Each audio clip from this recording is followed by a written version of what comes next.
ਧੰਨ ਧੰਨ ਸ੍ਰੀ ਗੁਰੂ ਗ੍ਰੰਥ ਸਾਹਿਬ ਜੀਓ। ਅੰਗ 308 ਮਹਿਲਾ ਚੌਥਾ। ਜਿਨ ਕੋ ਆਪ ਦੇ ਵਡਿਆਈ, ਜਗਤ ਵੀ ਆਪੇ ਆਣ ਤਿਨ ਕੋ ਪੈਰੀ ਪਾਏ। ਜਿਨ੍ਹਾਂ ਨੂੰ ਪ੍ਰਭੂ ਆਪ ਵਡਿਆਈ ਬਖਸ਼ਦਾ ਹੈ, ਉਹਨਾਂ ਦੇ ਚਰਨੀ ਸਾਰੇ ਸੰਸਾਰ ਨੂੰ ਵੀ ਲਿਆ ਕੇ ਪਾਉਂਦਾ ਹੈ। ਡਰੀਏ ਤਾਂ ਜੇ ਕਿਛ ਆਪ ਤੂੰ ਕੀਚੈ, ਸਭ ਕਰਤਾ ਆਪਣੀ ਕਲਾ ਵਧਾਏ। ਇਸ ਵਡਿਆਈ ਨੂੰ ਆਉਂਦਿਆਂ ਵੇਖ ਕੇ ਤਦ ਡਰੀਏ ਜੇ ਅਸੀਂ ਕੁਝ ਆਪਣੇ ਵੱਲੋਂ ਕਰਦੇ ਹੋਈਏ। ਇਹ ਤਾਂ ਕਰਤਾਰ ਆਪਣੀ ਕਲਾ ਆਪ ਵਧਾ ਰਿਹਾ ਹੈ। ਦੇਖੋ ਭਾਈ ਇਹੋ ਅਖਾੜਾ ਹਰ ਪ੍ਰੀਤਮ ਸੱਚੇ ਕਾ, ਜਿਨ ਆਪਣੇ ਜੋਰ ਸਭ ਆਣ ਨਿਵਾਏ। ਇਹ ਭਾਈ ਚੇਤਾ ਰੱਖੋ, ਜਿਸ ਪ੍ਰਭੂ ਨੇ ਆਪਣੇ ਬਲ ਨਾਲ ਸਭ ਜੀਵਾਂ ਨੂੰ ਲਿਆ ਕੇ ਸਤਿਗੁਰੂ ਦੇ ਅੱਗੇ ਨਿਵਾਇਆ ਹੈ, ਉਹ ਸੱਚੇ ਪ੍ਰੀਤਮ ਦਾ ਇਹ ਸੰਸਾਰਿਕ ਅਖਾੜਾ ਹੈ। ਆਪਣੇ ਭਗਤਾਂ ਕੀ ਰੱਖ ਕਰੇ ਹਰ ਸੁਆਮੀ, ਨਿੰਦਕਾਂ ਦੁਸ਼ਟਾਂ ਕੇ ਮੂੰਹ ਕਾਲੇ ਕਰਾਏ। ਉਹ ਸੁਆਮੀ ਪ੍ਰਭੂ ਆਪਣੇ ਭਗਤਾਂ ਦੀ ਰੱਖਿਆ ਕਰਦਾ ਹੈ ਤੇ ਨਿੰਦਕਾਂ ਦੁਸ਼ਟਾਂ ਦੇ ਮੂੰਹ ਕਾਲੇ ਕਰਾਉਂਦਾ ਹੈ। ਸਤਿਗੁਰ ਕੀ ਵਡਿਆਈ ਨਿਤ ਚੜ੍ਹੇ ਸਵਾਈ, ਹਰ ਕੀਰਤ ਭਗਤ ਨਿਤ ਆਪ ਕਰਾਏ। ਸਤਿਗੁਰੂ ਦੀ ਮਹਿਮਾ ਸਦਾ ਵੱਧਦੀ ਹੈ, ਕਿਉਂਕਿ ਹਰੀ ਆਪਣੀ ਕੀਰਤੀ ਤੇ ਭਗਤੀ ਸਦਾ ਆਪ ਸਤਿਗੁਰੂ ਪਾਸੋਂ ਕਰਾਉਂਦਾ ਹੈ। ਆਨ ਦਿਨ ਨਾਮ ਜਪੋ ਗੁਰ ਸਿੱਖੋ, ਹਰ ਕਰਤਾ ਸਤਿਗੁਰ ਘਰੀ ਵਸਾਏ। ਹੀ ਗੁਰ ਸਿੱਖੋ, ਹਰ ਰੋਜ਼ ਭਾਵ ਹਰ ਵੇਲੇ ਨਾਮ ਜਪੋ, ਤਾਂ ਕਿ ਸਿਰਜਣਹਾਰ ਹਰੀ ਇਹੋ ਜਿਹਾ ਸਤਿਗੁਰੂ ਤੁਹਾਡੇ ਹਿਰਦੇ ਵਿੱਚ ਵਸਾ ਦੇਵੇ। ਸਤਿਗੁਰ ਕੀ ਬਾਣੀ ਸਤ ਸਤ ਕਰ ਜਾਣੋ ਗੁਰ ਸਿੱਖੋ, ਹਰ ਕਰਤਾ ਆਪ ਮੂੰਹੋਂ ਕਢਾਏ। ਹੇ ਗੁਰੂ ਸਿੱਖੋ, ਸਤਿਗੁਰੂ ਦੀ ਬਾਣੀ ਨਿਰੋਲ ਸੱਚ ਸਮਝੋ, ਕਿਉਂਕਿ ਸਿਰਜਣਹਾਰ ਪ੍ਰਭੂ ਆਪ ਹੀ ਬਾਣੀ ਸਤਿਗੁਰੂ ਦੇ ਮੂੰਹ ਤੋਂ ਅਖਵਾਉਂਦਾ ਹੈ। ਗੁਰ ਸਿੱਖਾਂ ਕੇ ਮੂੰਹ ਉਜਲੇ ਕਰੇ ਹਰ ਪਿਆਰਾ, ਗੁਰ ਕਾ ਜੈਕਾਰ ਸੰਸਾਰ ਸਬਤ ਕਰਾਏ। ਪਿਆਰਾ ਹਰੀ ਗੁਰੂ ਸਿੱਖਾਂ ਦੇ ਮੂੰਹ ਉਜਲੇ ਕਰਦਾ ਹੈ ਤੇ ਸੰਸਾਰ ਵਿੱਚ ਸਭਨੀ ਪਾਸੇ ਸਤਿਗੁਰੂ ਦੀ ਜਿੱਤ ਕਰਾਉਂਦਾ ਹੈ। ਜਨ ਨਾਨਕ ਹਰ ਕਾ ਦਾਸ ਹੈ, ਹਰ ਦਾਸਨ ਕੀ ਹਰ ਪੈਜ ਰਖਾਏ। ਦਾਸ ਨਾਨਕ ਵੀ ਪ੍ਰਭੂ ਦਾ ਸੇਵਕ ਹੈ, ਪ੍ਰਭੂ ਆਪਣੇ ਦਾਸਾਂ ਦੀ ਲਾਜ ਆਪ ਰੱਖਦਾ ਹੈ।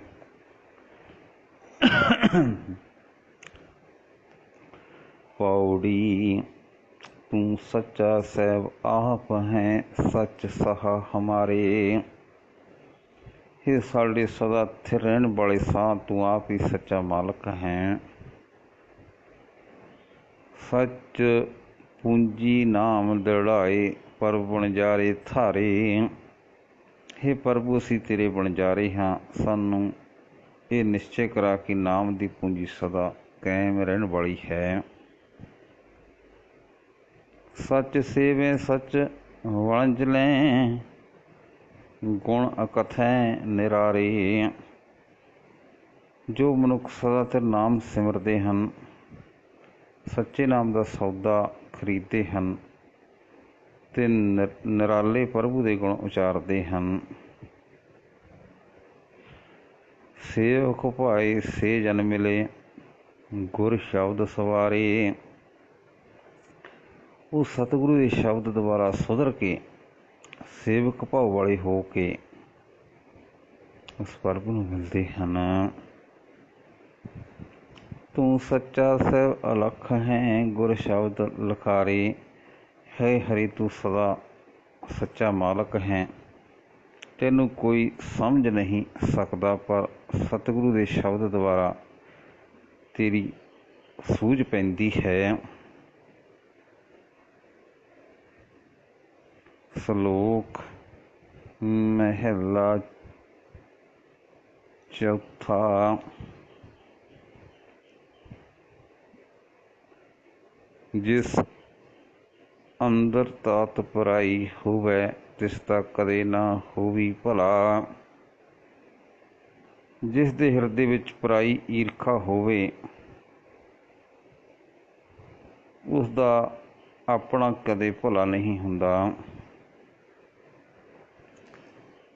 ਉਸ ਦੇ ਆਖਿਆ ਕੋਈ ਨਾ ਲੱਗੇ, ਨਿਤ ਉਜਾੜੀ ਪੁਕਾਰੇ ਖਰਾ। ਉਸ ਦੇ ਵਚਨਾਂ 'ਤੇ ਕੋਈ ਇਤਬਾਰ ਨਹੀਂ ਕਰਦਾ।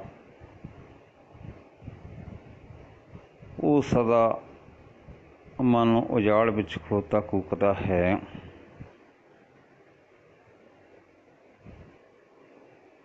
ਜਿਸ ਅੰਤਰ ਚੁਗਲੋ ਵੱਜੇ, ਕੀਤਾ ਕਰਾਇਆ ਉਸਦਾ ਸਭ ਗਿਆ। ਜਿਸ ਮਨੁੱਖ ਦੇ ਹਿਰਦੇ ਵਿੱਚ ਚੁਗਲੀ ਹੁੰਦੀ ਹੈ ਉਹ ਚੁਗਲ ਦੇ ਨਾਮ ਨਾਲ ਹੀ ਮਸ਼ਹੂਰ ਹੋ ਜਾਂਦਾ ਹੈ। ਉਸ ਦੀ ਪਿਛਲੀ ਸਾਰੀ ਕੀਤੀ ਹੋਈ ਕਮਾਈ ਵਿਅਰਥ ਜਾਂਦੀ ਹੈ।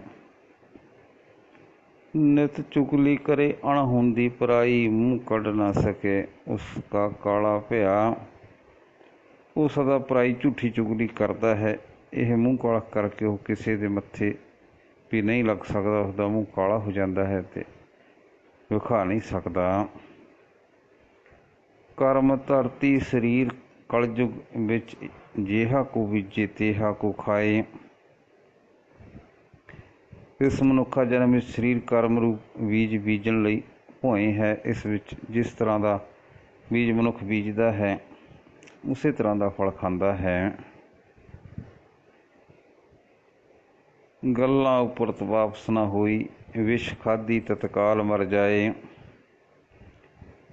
ਕਿਤੇ ਕਰਮਾਂ ਦਾ ਨਵੇੜਾ ਗੱਲਾਂ ਉੱਤੇ ਨਹੀਂ ਹੁੰਦਾ। ਜੇ ਵਿਉ ਖਾਧੀ ਜਾਏ ਤਾਂ ਅੰਮ੍ਰਿਤ ਦੀਆਂ ਗੱਲਾਂ ਕਰਦਿਆਂ ਵੀ ਮਨੁੱਖ ਬਚ ਨਹੀਂ ਸਕਦਾ, ਤੁਰਤ ਮਰ ਜਾਂਦਾ ਹੈ। ਭਾਈ ਵੇਖੋ ਨਿਆਉ ਸੱਚ ਕਰਤੇ ਕਾ, ਜਿਹਾ ਕੋਈ ਕਰੇ ਤਿਹਾ ਕੋਈ ਪਾਏ। ਹੇ ਭਾਈ ਸੱਚੇ ਪ੍ਰਭੂ ਦਾ ਨਿਆਉ ਵੇਖੋ, ਜਿਸ ਤਰ੍ਹਾਂ ਦਾ ਕੋਈ ਕਰਮ ਕਰਦਾ ਹੈ ਉਹੋ ਜਿਹਾ ਉਸਦਾ ਫਲ ਪਾ ਲੈਂਦਾ ਹੈ।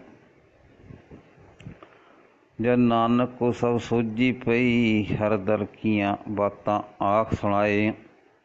ਹੇ ਨਾਨਕ, ਜਿਸ ਦਾਸ ਨੂੰ ਪ੍ਰਭੂ ਇਸ ਸਮਝਣ ਦੀ ਸਾਰੀ ਬੁੱਧ ਬਖਸ਼ਦਾ ਹੈ ਉਹ ਪ੍ਰਭੂ ਦੇ ਦਰ ਦੀਆਂ ਇਹ ਗੱਲਾਂ ਕਰਕੇ ਸੁਣਾਉਂਦਾ ਹੈ। ਮਹਿਲਾ ਚੌਥਾ। ਹੁੰਦੇ ਪ੍ਰਤੱਖ ਗੁਰੂ ਜੋ ਵਿਛੜਿਆ, ਤਿਨ ਕੋ ਦਰ ਢੋਈ ਨਾਹੀਂ। ਸਤਿਗੁਰੂ ਦੇ ਪ੍ਰਤੱਖ ਹੁੰਦਿਆਂ ਵੀ ਜੋ ਨਿੰਦਕ ਗੁਰੂ ਤੋਂ ਵਿਛੜੇ ਹੋਏ ਹਨ ਉਹਨਾਂ ਨੂੰ ਦਰਗਾਹ ਵਿੱਚ ਢੋਈ ਨਹੀਂ ਮਿਲਦੀ। ਕੋਈ ਜਾਏ ਮਿਲੇ ਤਿਨ ਨਿੰਦਕਾਂ, ਮੂੰਹ ਫਿੱਕੇ ਥੁੱਕ ਥੁੱਕ ਮੂੰਹ ਪਾਹੀਂ। ਜੋ ਕੋਈ ਉਹਨਾਂ ਦਾ ਸੰਗ ਵੀ ਕਰਦਾ ਹੈ ਉਸਦਾ ਵੀ ਮੂੰਹ ਫਿੱਕਾ ਅਤੇ ਮੂੰਹ 'ਤੇ ਨੇਰੀ ਥੁੱਕ ਪੈਂਦੀ ਹੈ, ਭਾਵ ਲੋਕ ਮੂੰਹ 'ਤੇ ਫਟਕਾਰਾਂ ਪਾਉਂਦੇ ਹਨ। ਜੋ ਸਤਿਗੁਰ ਫਿੱਟੇ ਸੇ ਸਭ ਜਗਤ ਫਿੱਟੇ, ਨਿਤ ਭੰਬਲ ਭੂਸੇ ਖਾਹੀਂ।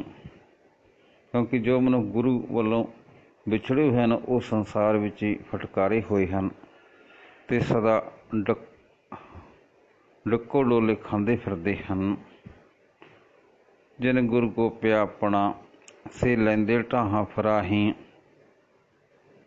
ਜੋ ਮਨੁੱਖ ਪਿਆਰੇ ਸਤਿਗੁਰੂ ਦੀ ਨਿੰਦਾ ਕਰਦੇ ਹਨ ਉਹ ਸਦਾ ਮਾਨੋ ਢਾਹਾਂ ਮਾਰਦੇ ਫਿਰਦੇ ਹਨ। ਤਿਨ ਕੀ ਭੁੱਖ ਕਦੇ ਨਾ ਉਤਰੈ, ਨਿਤ ਭੁੱਖ ਕੋ ਕਾਹੀਂ। ਉਹਨਾਂ ਦੀ ਤ੍ਰਿਸ਼ਨਾ ਕਦੇ ਨਹੀਂ ਉਤਰਦੀ ਅਤੇ ਸਦਾ ਭੁੱਖ ਕੂਕਦੇ ਹਨ। ਉਹਨਾਂ ਦਾ ਆਖਿਆ ਕੋ ਨਾ ਸੁਣੈ, ਨਿਤ ਹੌਲ ਮਰਾਹੀ। ਕੋਈ ਉਹਨਾਂ ਦੀ ਗੱਲ ਦਾ ਇਤਬਾਰ ਨਹੀਂ ਕਰਦਾ, ਇਸ ਕਰਕੇ ਉਹ ਸਦਾ ਚਿੰਤਾ ਫਿਕਰ ਵਿੱਚ ਹੀ ਖਪਦੇ ਹਨ। ਸਤਿਗੁਰ ਕੀ ਵਡਿਆਈ ਵੇਖ ਨਾ ਸਕੀ, ਉਹਨਾਂ ਅੱਗੇ ਪਿੱਛੇ ਥਾਉ ਨਾਹੀਂ। ਜੋ ਮਨੁੱਖ ਸਤਿਗੁਰੂ ਦੀ ਮਹਿਮਾ ਜਰ ਨਹੀਂ ਸਕਦੇ ਉਹਨਾਂ ਨੂੰ ਲੋਕ ਪਰਲੋਕ ਵਿੱਚ ਟਿਕਾਣਾ ਨਹੀਂ ਮਿਲਦਾ। ਜੋ ਸਤਿਗੁਰ ਮਾਰੇ ਤਿਨ ਜਾਏ, ਮਿਲਹਿ ਰਹਿੰਦੀ ਖੁੰਦੀ ਸਭ ਪਤ ਗਵਾਹੀ। ਗੁਰੂ ਤੋਂ ਜੋ ਵਿਛੜੇ ਹਨ ਉਹਨਾਂ ਨੂੰ ਜੋ ਮਨੁੱਖ ਜਾ ਮਿਲਦੇ ਹਨ ਉਹ ਵੀ ਆਪਣੀ ਮਾੜੀ ਮੋਟੀ ਸਾਰੀ ਇੱਜ਼ਤ ਗਵਾ ਲੈਂਦੇ ਹਨ। ਹੋਏ ਅੱਗੇ ਕੁਸ਼ਟੀ ਗੁਰ ਕੇ ਫਿਟਕੇ, ਜੇ ਉਸ ਮਿਲੇ ਤਿਸ ਕੁਸ਼ਟ ਉਠਾਹੀ। ਗੁਰੂ ਤੋਂ ਖੁੰਝੇ ਹੋਏ ਉਹ ਤਾਂ ਅੱਗੇ ਹੀ ਕੋਹੜੇ ਹਨ। ਜੇ ਕੋਈ ਅਜਿਹੇ ਮਨੁੱਖ ਦਾ ਸੰਗ ਕਰਦਾ ਹੈ ਉਸ ਨੂੰ ਵੀ ਕੋਹੜ ਚਮੇੜ ਦਿੰਦੇ ਹਨ। हर तिन का दर्शन ना करो जो दूजे भाए चितलाही। हे सिखो रब करके उन्हां दा दर्शन भी ना करो जो सतगुरु नूं छड्ड के माया दे प्यार विच चित जोड़ते हैं। तुर करते आप लिख पाया तिस नाल कहो चारा नाही। उन्हां नाल भाव उन्हां नूं सुधारन लई कोई उपाव कारगर नहीं हो सकता, क्योंकि करतार ने मुੱਢ ਤੋਂ ही उन्हां दे कीते कर्मां अनुसार ਇਹੋ ਜਿਹੇ ਦੂਜੇ ਭਾਵ ਦੇ ਸੰਸਕਾਰ ਹੀ ਉਹਨਾਂ ਦੇ ਮਨ ਵਿੱਚ ਲਿਖ ਕੇ ਪਾ ਦਿੱਤੇ ਹਨ। ਜਨ ਨਾਨਕ ਨਾਮ ਅਰਾਧ ਤੂੰ ਤਿਸ ਅੱਪੜ ਕੋ ਨਾ ਸਕਾਹੀ। हे दास नानक तू नाम जप, नाम जपण वाले की बराबरी कोई नहीं कर सकता। नामे की वड़ियाई वड्डी है, नित सवाई चढ़े चढ़ाई। नाम की महिमा बहुत वड्डी है, दिने दिन वधदी जाती है। वाहिगुरू जी का खालसा, वाहिगुरू जी की फतेह।